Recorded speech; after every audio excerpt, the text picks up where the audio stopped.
En primer término, el agradecimiento a Línea, como corresponde, a Graciela, por tenernos en cuenta durante 17 años para presentar los datos, en este caso del departamento de Rocha, básicamente.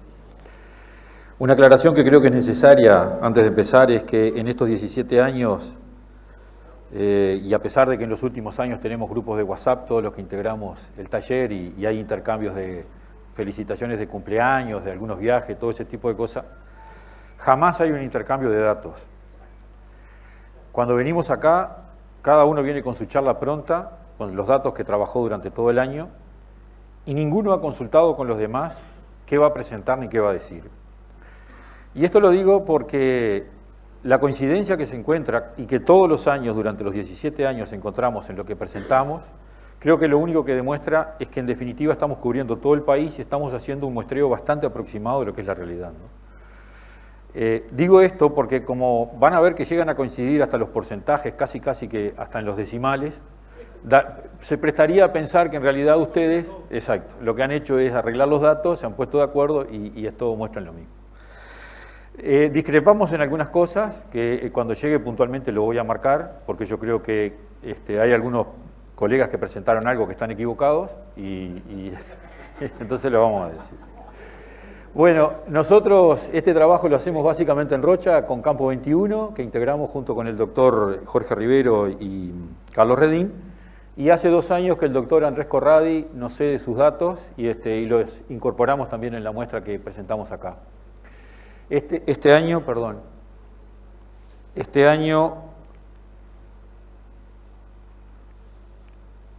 bueno, me compliqué acá. Este año completamos en total 26.435 diagnósticos. En algunos casos habíamos sido siempre muy meticulosos en la separación de categorías y poder comparar categorías a través de los años.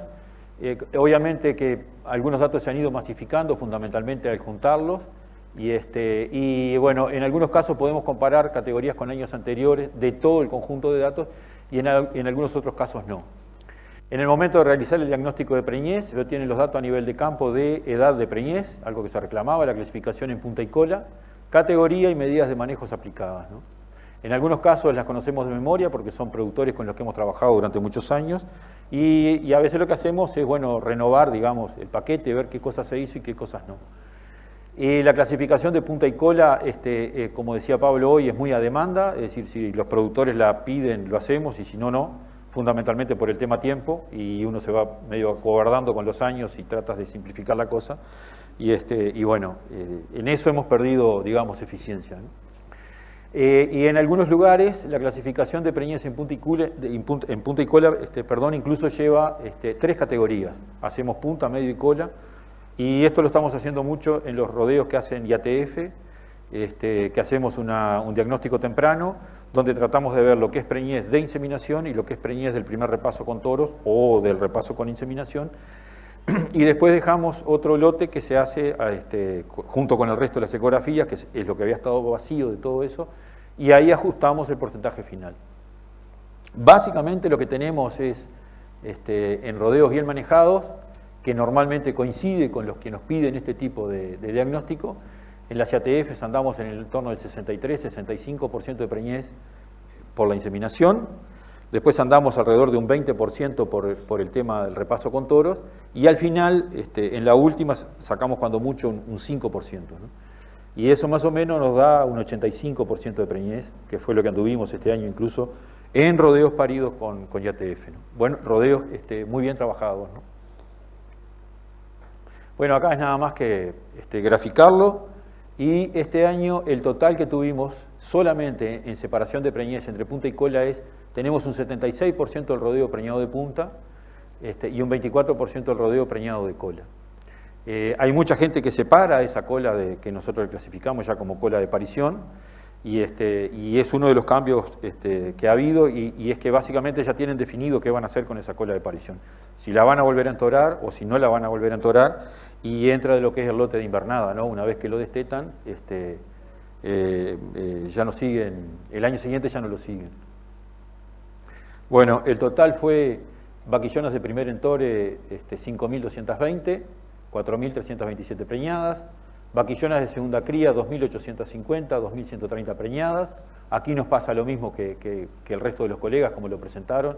No en todos los establecimientos logramos tener siempre clasificada la categoría. Entonces hay gran parte de esta categoría que está metida en este otro bolsón de vaca parida, porque en el momento que hacemos el diagnóstico no tenemos cómo identificarla. Y por eso este lote está siempre sobredimensionado, ¿no? Vacas paridas fueron 17.071, 13.412 preñadas. Vacas destetadas, que son las vacas que fueron sometidas a destete precoz, 955. Todos los años tenemos un lote muy bajo, un porcentaje muy chico. Ahora lo muestro en porcentaje para que quede más claro. Este año con muy buena preñez, 749 preñadas. Y vacas falladas, aquí es lo que estamos, diferimos con Pablo. Nosotros tenemos muy poca vaca fallada, es una de las cosas que nos está pasando, la gente no retiene los vientres fallados de un año al otro.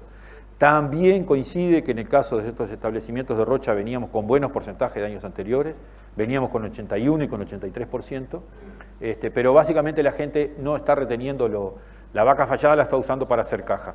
Mucha gente la vende como vaca invernada, y el que puede, cuando son pocas, las inverna y vende como vaca invernada, que hoy le está haciendo una diferencia tremenda, ¿no? Anduvo muy bien de preñez, pero eran lotes muy chicos, ¿no? Acá está la gráfica, 79,2% el porcentaje de preñez, creo que coincide con por lo menos 2 o 3 presentaciones de datos, ¿verdad? Y esto es el porcentaje de animales por categoría. Bueno, un 20% eran vaquillonas de primer entore, lo cual estaría bastante bien, es decir, tendríamos bastante bien individualizada la vaquillona en su primer entore, componiendo un 20% el rodeo. Las vacas falladas del entore anterior es prácticamente un porcentaje insignificante, 1 o 3% de todo lo que hicimos era vaca fallada, y coincide con lo que yo les dije anteriormente. Un 10,8% vaquillona de segundo entore, esta categoría sin duda está subestimada, deberíamos estar más cerca de esto, ¿verdad? Porque en definitiva lo que hacemos es de un año al otro perdemos el 10% de esta vaquillona, pasa a formar parte de esta categoría, ¿verdad? No somos capaces de diferenciarla en el momento del tacto. Un 65% son vacas con cría al pie y un 3,6% básicamente se mantiene año a año, es lo que han sido vacas que fueron destetadas, esto es destete precoz, para poder preñar. Y estamos siempre utilizando esto en lo mínimo posible, es decir, dejamos el destete precoz como una alternativa para lotes específicos, fundamentalmente surgen después de los diagnósticos de actividad ovárica, aquellos lotes que están muy comprometidos de condición corporal o de preñez muy chica, muy tardía, son los que terminan siendo sometidos a destete precoz, ¿no? Bueno, la preñez en vaquillona un 83%, un año normal, ahora vamos a ver cómo está compuesta. Un 95% la vaca fallada del entore anterior, pero como les decía eran muy poquititas. Un 74,7% la vaquillona de segundo entore, que vamos a ver la gráfica bien separada de acuerdo al nivel de manejo. Un 78% en las vacas con cría al pie y un 78% también las vacas sometidas a destete precoz. Este porcentaje es bueno, nosotros normalmente andamos un 10% por abajo de esta categoría, pero es totalmente lógico porque, vuelvo a decir, son los lotes más complicados, más difíciles, que quizás sin ningún tipo de manejo o sin el manejo radical del destete precoz, eran lotes que iban a andar en el torno del 30%, ¿no? Esto es básicamente la misma planilla de medidas que hemos presentado toda la vida.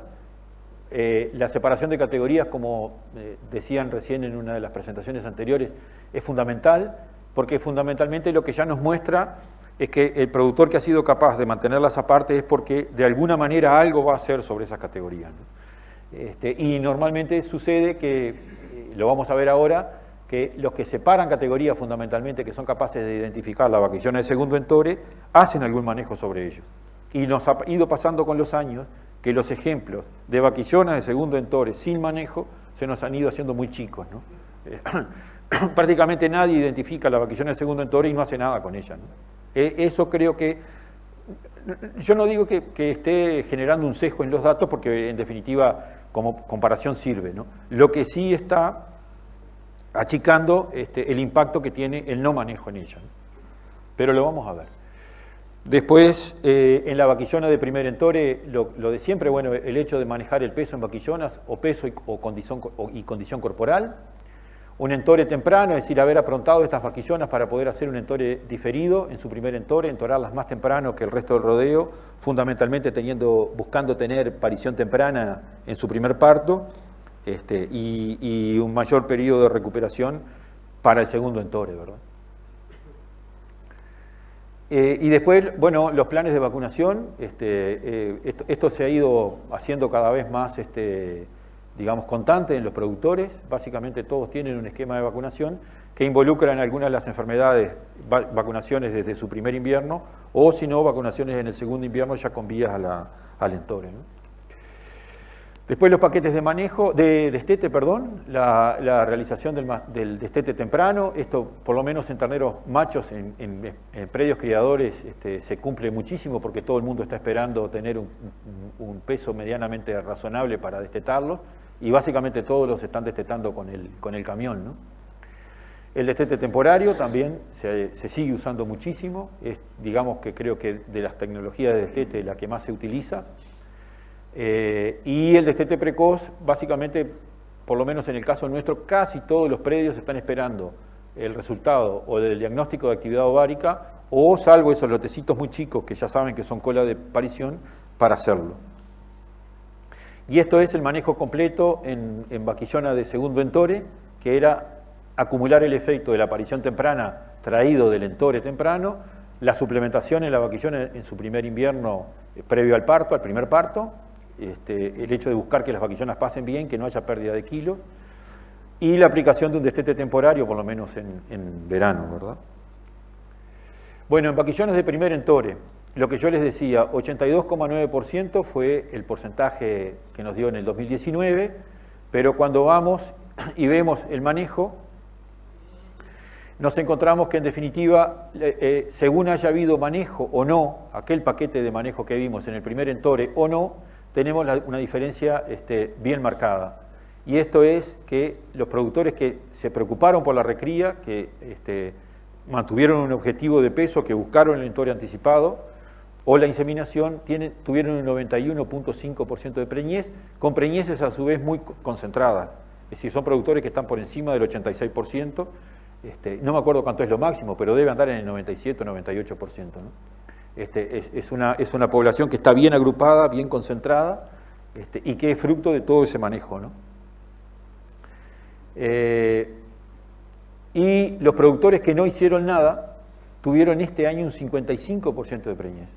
Entonces, una de las cosas que nos empezó a pasar, y coincide con lo que marcó Pablo y con lo que marcó Gabriel, era que, y creo que Carla también lo comentó, era que empezábamos a ver en los lotes de vaquillonas que los resultados no venían siendo lo que habíamos esperado. Y que en definitiva, algunos de los eventos climáticos que habíamos tenido, aunque hubiesen sido bien puntuales en los meses anteriores, estaban marcando el desempeño que podíamos tener. Esto nos pasó al principio con las inseminaciones, logramos mejorarlo, eran lotes que íbamos y que revisábamos y que palpábamos y veíamos que no venían bien. Se le daba de pronto algún golpe de comida, se buscaba mejorar la cosa un poco antes de los planes de inseminación. Pero en aquellos que simplemente soltaron los toros sin preocuparse demasiado cómo iba a ser la cosa, el porcentaje de preñez que tuvieron fue este. Y esta diferencia creo que es de los años más importante, ¿no? A pesar de tener un 82%, tenemos esta diferencia. El 82% se explica por qué. Bueno, porque en realidad de los animales que nosotros evaluamos, el 64% estaba comprendido dentro de estos predios. Es decir, el 64% de las vaquillonas que le hicimos diagnósticos habían estado bajo esquemas de manejo bastante adecuados, ¿no? Y solamente un 36% pertenecían a animales que estaban en estos predios. Y esto es lo que yo les decía, que bueno, son las cosas que con los años han ido cambiando. Nosotros año a año estamos siendo más consistentes en estar en este grupo, con los animales en estos grupos, que en los grupos bajos. Las grandes conclusiones, como siempre, quienes priorizan la recría se mantienen estables en la preñez de sus vaquillonas y en el entorno del 90% o por encima del 90%, ¿no?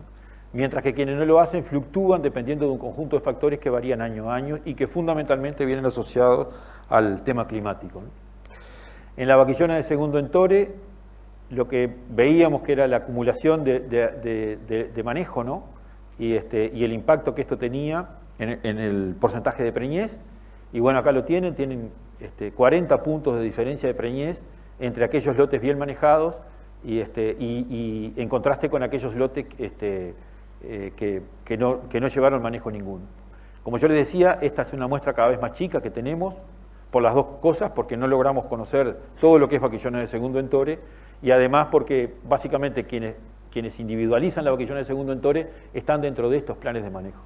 De hecho, en esta categoría, quienes preñaron bien, el 60% de todos estos animales pasaron por diagnóstico de actividad ovárica.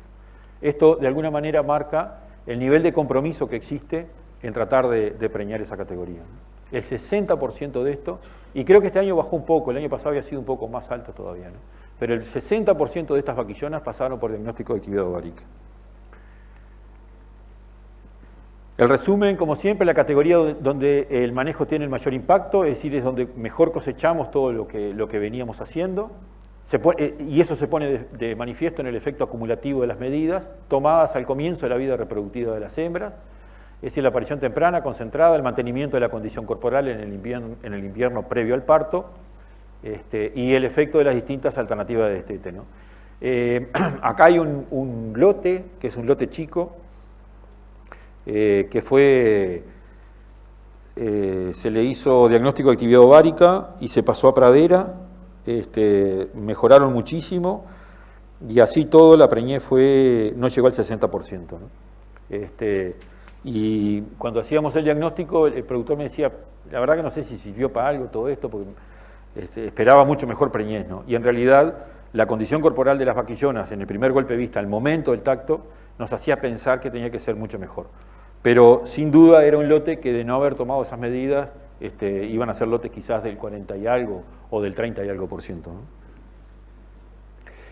Después, en cuanto a la vaca en lactación, lo que decimos hace varios años, la ecografía de ovario en los primeros días de enero es una buena herramienta para saber qué destete realizar y ayuda en la toma de decisiones. Y quienes lo hacen normalmente realizan destete precoz en los lotes de cola de aparición y bajos de condición corporal y destete temporario en los lotes menos comprometidos, o directamente ya no hacen nada y hacen la clasificación por preñez y se ahorran la puesta de una tablilla en una vaca que ya está preñada, ¿no? En el 2019 nos pasó lo mismo en esta categoría que en las otras anteriores, la cosa pintaba bien, incluso los primeros predios que empezamos a hacer diagnóstico, que son siempre los predios que en definitiva hacen el mejor manejo, surgieron las primeras alarmas, ¿no? Y ahí hubo predios que llegaron a tener caídas de hasta un 30% de preñez. Y cuando mirábamos esos predios, venían de años muy buenos, del 90 y algo %, muy estables, se confiaron en el año y hubo un predio que fue uno de los primeros que hicimos, que este año resolvió no hacer diagnóstico de actividad ovárica porque todo venía bien, y cuando hicimos el diagnóstico había bajado del 92 a un 64%, ¿no? Siempre pasa lo mismo en esta categoría, es decir, aquellos que normalmente vienen haciendo las cosas bien se han logrado independizar del efecto año, se mantienen estables a través de los años, y cuando el año es bueno, las puntas se acercan, y cuando el año es malo, esas puntas se separan, ¿no? Y este año tenemos dispersiones de hasta un 40% de preñez. Por otro lado, aquellos predios que ya se quemaron con leche y entonces ven la vaca y llora, me acuerdo siempre un ejemplo de que ahora me presiona hasta demasiado con el diagnóstico de actividad ovárica, y este año lo empezamos a hacer en los primeros días de diciembre, y veníamos de esa primavera complicada que le había costado recuperarse a los animales. Ahí empezó a llover, vino el pasto, había muy buen pasto, y él me decía, bueno, pero las vacas están, dice, nada dentro del pasto, pero no están trabajando los toros y las vacas no se están alzando, y yo quiero que venga y vamos a activar. Bueno, entonces yo le decía una cosa, mirá, digo, si nos apuramos demasiado con el diagnóstico de actividad ovárica, nos va a pasar que vamos a hacer ahora, nos vamos a amargar, va a estar todo en anestro, y si le das 10 o 15 días más, en 10 o 15 días, todo ese cuadro te va a ir cambiando. Bueno, no hubo forma, lo hicimos igual. Por supuesto terminamos amargados porque estaba todo en anestro, y él ahí de todas maneras empezó a hacer pastoreo lo más rotativo que pudo, es decir, tratando siempre de aumentar la condición corporal, hacemos revisación de toros todos los años y esos lotes, incluso el segundo en Tore estuvo por encima del 80%. Las grandes conclusiones, bueno, lo mismo de siempre, el conocimiento y los objetivos claros enfocados en lograr una buena recría para tener una preñez temprana y concentrada en el primer entore, así como un manejo preferencial de la primípara, fueron la clave para obtener buenos porcentajes de preñez. Frases de cabecera, digamos, ¿no? Y después lo otro, el manejo sistematizado del rodeo y la aplicación de tecnologías conocidas, algunas desde hace 5 décadas, me falta cambiar el número, en forma gradual, encadenadas y permanentes, estabilizan el sistema a través de los años y aseguran el éxito en contraste con la utilización de medidas aisladas, ¿no? La cría tiene algo que es la capacidad de acumular, es decir, todo es capital. Si logramos ahorrar condición corporal, si logramos adelantar la preñez, si logramos concentrar la preñez, todo eso lo vamos a ir cosechando en los años siguientes por la estabilidad que le da el sistema, ¿no? Y cuando nos pasan cosas trágicas o que desatendemos el manejo o que el clima no nos permite alcanzar alguno de esos objetivos, eso nos repercute de pronto por 2 o 3 años después en la historia del rodeo, ¿no? Por eso es todo acumulativo. Y con respecto al 2019, esto coincide muchísimo en parte con lo de Pablo. Si bien hay muy poca vaca fallada, esto es lo que, bueno, ya dije que es el único punto en el que tenemos esa diferencia con él, nosotros estamos con muy poca vaca fallada, lo cual para nosotros estaría mostrando que los productores no retienen vacas de cría de un año al otro. Existe por otro lado un aumento en los rodeos de cría. Entonces pasan dos cosas, no están de alguna manera subsidiando la preñez con vacas falladas de un año al otro, y esto lo que nos hace ver, y lo que discutíamos el otro día con Jorge y con Carlos, es que en definitiva hay una cosa que tenemos que tener presente cuando comparamos este 79% con lo que podía ser un 79% de hace 10 o 15 o 16 años atrás, y es que en aquella época teníamos un subsidio de preñez que venía de la mano de las categorías de vaca fallada, que hoy no lo tenemos. Entonces hoy la gente está concentrada solamente en categorías productivas, lo cual marca una diferencia muy grande en la cría, y además ha hecho un esfuerzo grande a través de la reposición, que también lo marcó Pablo, de ir aumentando sus rodeos de cría, ¿no? Una de las cosas que nos puede estar significando esa disminución de 3 o 4 puntos de preñez que tenemos con respecto al año pasado, es que hay mucho predio que retuvo categoría, forzó un poco más, bajó un poco el nivel que tenía, por ejemplo, en peso de entore a vaquillonas o en preñar colas de parición, las retuvo, se quedó con ellas, se trató de preñarlas, y obviamente eso perfectamente puede explicar esos 5 puntos, ¿verdad? Porque esas categorías a veces bajan mucho el porcentaje de preñez. Si bien son lotes chicos, afectan mucho porque se preñaron poco, ¿no? Lo que sí está marcando esto, que en definitiva estamos aumentando la tasa de extracción, y Pablo lo acaba de mostrar. Por eso hice la aclaración de que no nos hablamos con... Pablo me consultó por el vástago para hacer ecografía, pero nunca hablamos de nada de la tasa de extracción. Y coincidimos en ese diagnóstico un poco empírico que tenemos, ¿verdad? El hecho de pensar que en realidad existe un aumento en la tasa de extracción que se refleja a través de que no existen vacas falladas y a su vez una mayor presión en preñar las categorías que están reproductivamente activas, ¿no?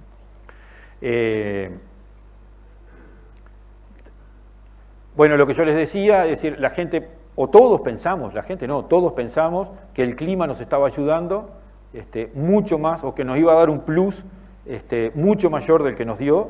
En realidad jugó bastante en contra, por lo menos un par de estaciones en el año del 2018 jugaron muy en contra, y eso lo tuvimos que pagar con preñez.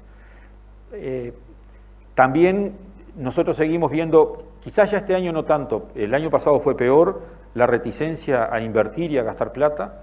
Este año mejoró un poquitito, la gente metió un poquitito más de plata, pero de todas maneras están siempre jugando en el mínimo, ¿no? O en el borde, digamos, de esa ecuación, tratando de invertir lo mínimo posible, y eso lleva a que algunos de las categorías se les hayan caído.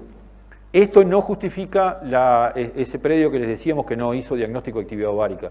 Ese no fue una decisión económica, ahí simplemente fue un verano exuberante, como lo veían, con mucho pasto, y pensaron que no iban a tener problema. Acá termino.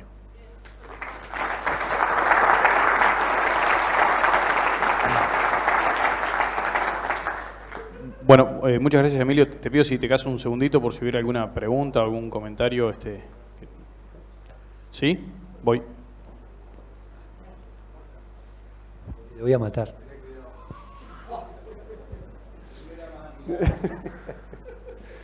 No, Emilio, coincido contigo totalmente. Esa lectura yo la venía haciendo hace años, que veía y lo decía cada vez que le presentaba ese dato, que lo veía con muy buenos ojos, que tendía a desaparecer la vaca soltera y que se iba para la invernada.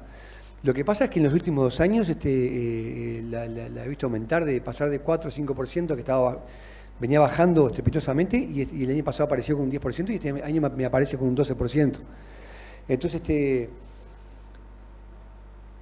asumo o sea, y consultándolo un poco a veces y conversándolo con productores, asumo que muchos de esos retuvieron los vientres, ¿sí? para aumentar fue parte de ese aumento del stock. Sí. Lo explico por ahí, capaz que estoy equivocadísimo. No, yo creo que la diferencia que podemos tener la tendríamos que buscar en la preñez del año anterior, ¿viste? Rocha venía con muy buen porcentaje de preñez, entonces de hecho ya no tenía prácticamente vaca fallada.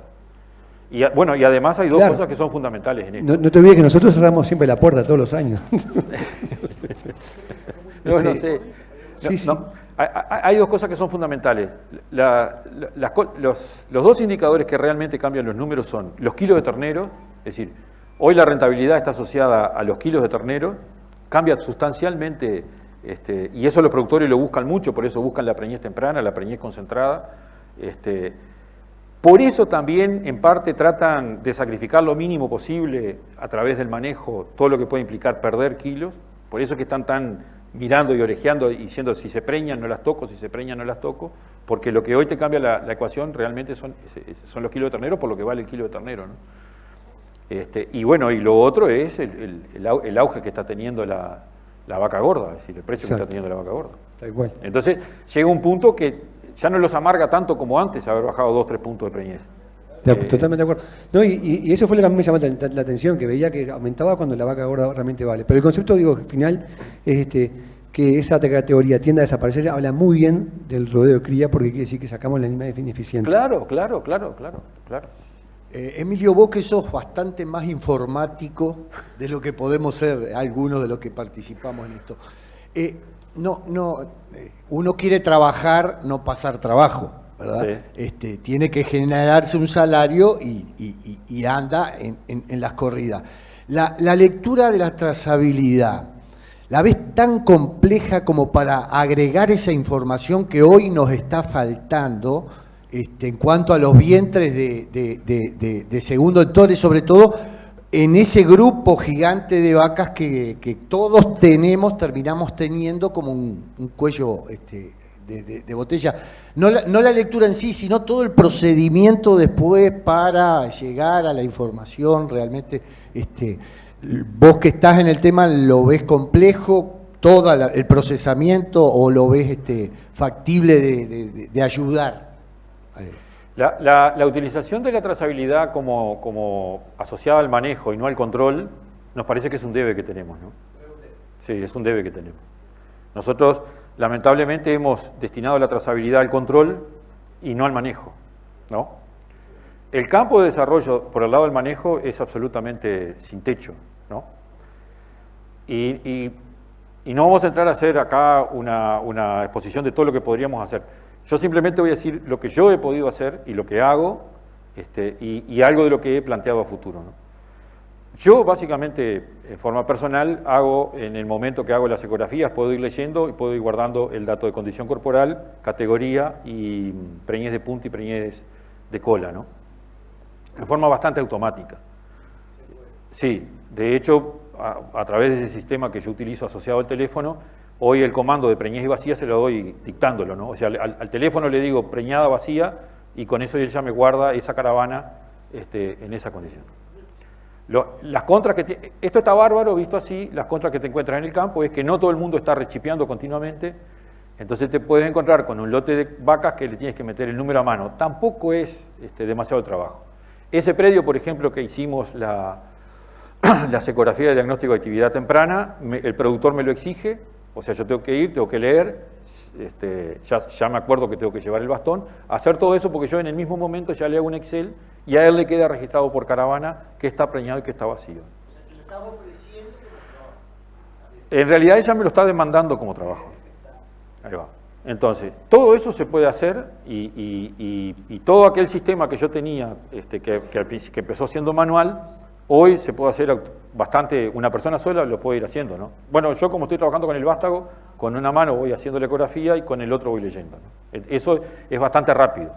Y ahí puedes guardar, te vuelvo a repetir, la clasificación de preñez en punta y cola, la categoría que te la dice, y la condición corporal. Y la condición corporal también se la puedes dictar al teléfono, o sea que no tienes que estar escribiendo.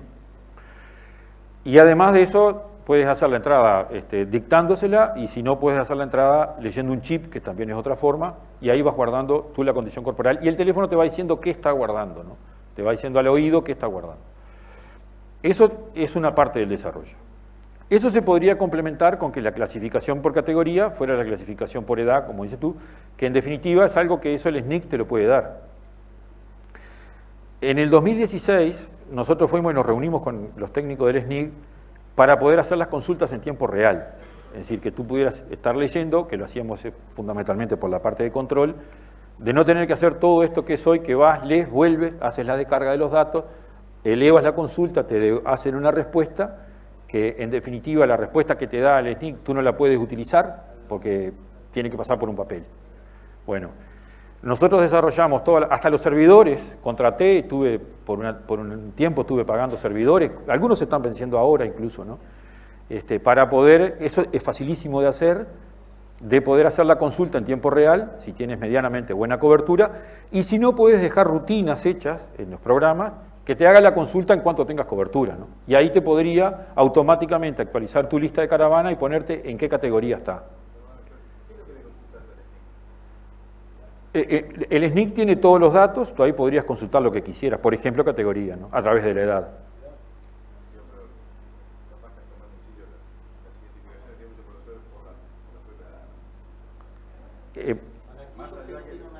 El tema es que el productor la tenga, ¿no?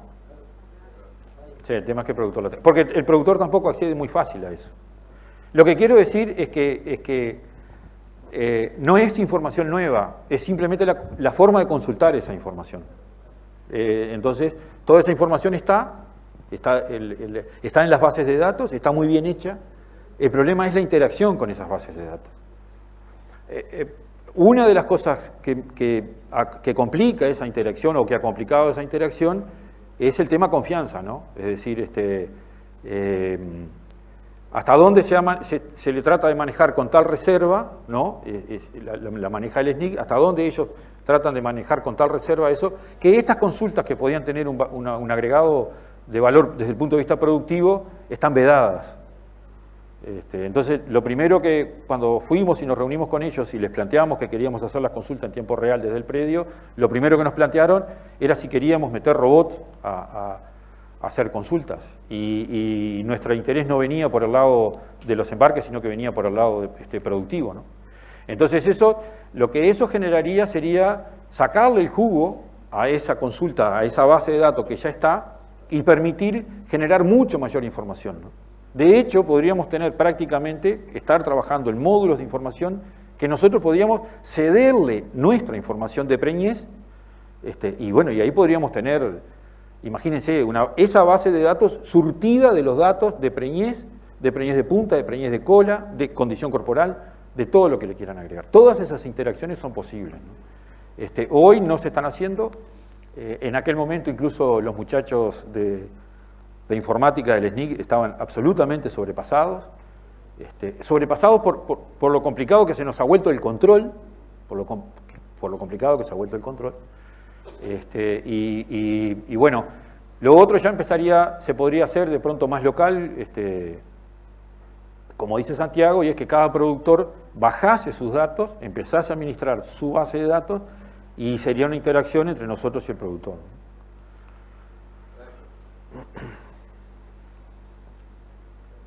¿Hay alguna consulta más o algún comentario más que le quieran hacer a Emilio? Si no, le agradecemos muchísimo a Emilio y a todos los disertantes de la mañana.